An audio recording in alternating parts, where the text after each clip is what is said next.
तो ये थी उनके सफ़र की कहानी। अगर बात करें शंकराचार्य बनने की, तो इसके पीछे भी एक जटिल प्रक्रिया है। नियम और प्रक्रिया की बात करें तो काफ़ी कठिन होती है शंकराचार्य बनने की प्रक्रिया। शंकराचार्य बनने के लिए बहुत कुछ त्यागना पड़ता है, तब जाकर शंकराचार्य बनने की श्रेणी में आते हैं। क्या है वो नियम प्रक्रिया, इस रिपोर्ट में आपको दिखाते हैं।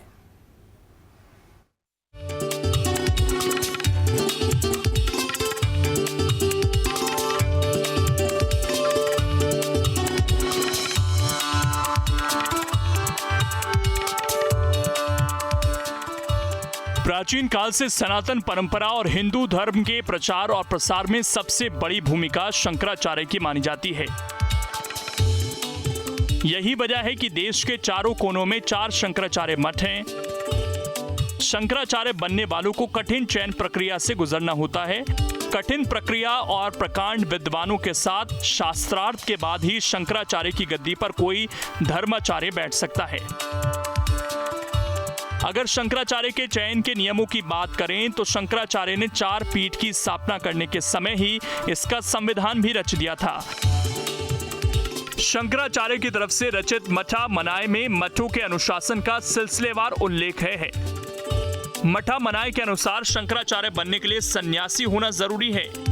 सन्यासी बनने के लिए गृहस्थ जीवन का त्याग, मुंडन, पूर्वजों का श्राद्ध, अपना पिंडदान, गेरुआ वस्त्र, विभूति, रुद्राक्ष की माला को धारण करना जरूरी है। इस प्रक्रिया से गुजरने के बाद शंकराचार्य बनने के लिए ब्राह्मण होना, दंड धारण करने वाला, तन मन से पवित्र, जितेंद्रिय यानी उसने अपनी इंद्रियों को जीत लिया हो, वाग्मनी यानी शास्त्र तर्क भाषण में निपुण हो, 4 वेद और 6 वेदांगों का पारगामी विद्वान होना चाहिए। इसके बाद अखाड़ों के प्रमुखों, आचार्य महामंडलेश्वरों, प्रतिष्ठित संतों की सभा की सहमति और काशी विद्वत परिषद की मोहर के बाद ही शंकराचार्य की पदवी मिलती है। आपके लिए जानना भी दिलचस्प होगा कि मठ में क्या होता है, तो बता दें कि मठ सनातन धर्म में धर्म आध्यात्म की शिक्षा के सबसे बड़े संस्थान कहे जाते हैं। इनमें गुरु शिष्य परंपरा का निर्वहन होता है और शिक्षा भी इसी परंपरा से दी जाती है। इसके अलावा मठों की तरफ से विभिन्न सामाजिक कार्य भी किए जाते हैं।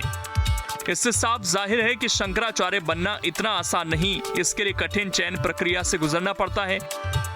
साथ ही इसके नियम भी काफी सख्त हैं, लेकिन इसमें भी कोई दो राय नहीं कि जो परीक्षा में सफल होता है फल भी उसी को मिलता है।